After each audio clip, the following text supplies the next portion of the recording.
നമ്മൾ ഈ ഒരു തിരക്ക് പിടിച്ച ജീവിതത്തിന്റെ നടുവിൽ കുറച്ചൊന്ന് റിലാക്സിങ് ടൈമും അതുപോലെ തന്നെ ഹാപ്പിനെസ്സും എല്ലാം നമ്മൾ തന്നെ കണ്ടെത്തിയേ മതിയാവും അല്ലെ.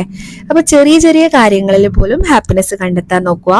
അപ്പൊ നമ്മളെ ലൈഫിൽ ഒരുപാട് നമുക്ക് മുന്നേറാൻ പറ്റും.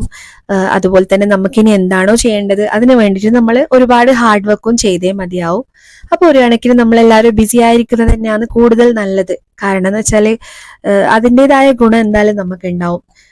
പിന്നെ നമുക്ക് നെഗറ്റീവ് കാര്യങ്ങളിലൊന്നും അധികം ശ്രദ്ധ ചെലുത്താൻ വേണ്ടി അഥവാ നെഗറ്റീവ് കാര്യങ്ങൾ ചിന്തിച്ച് കൂട്ടാനുള്ള ടൈം ഒന്നും നമുക്ക് ഉണ്ടാവില്ല. പക്ഷെ ഒന്ന് റിലാക്സ് ആയിരിക്കുക. എപ്പോഴും നമുക്ക് ഓരോരുത്തരെ കൊണ്ട് പറ്റുന്ന രീതിയിൽ ഹാപ്പിനെസ് കണ്ടെത്താൻ നോക്കുക. അപ്പൊ ഇതാ മന്ത്ലി ഗ്രോസറി ഐറ്റംസ് എല്ലാം തീർന്നിട്ടുണ്ടായിന്. അങ്ങനെ നമ്മൾ അതെല്ലാം ഒന്ന് ഫില്ല് ചെയ്യാൻ വേണ്ടി നമ്മൾ ഡിമാർട്ടിൽ പോയിട്ടുണ്ടായതാണ്. അപ്പൊ അത്യാവശ്യം എല്ലാ സാധനങ്ങളും വാങ്ങിച്ചിട്ട് ഒന്ന് ഫില്ല് ചെയ്തിട്ടുണ്ടായിന്. അപ്പൊ അതൊരു വ്ളോഗായിട്ട് ഇട്ടതാണ്. അപ്പൊ ഇന്നത്തേക്ക് ഇത്രയേ ഉള്ളൂ. എല്ലാവരും ഹാപ്പി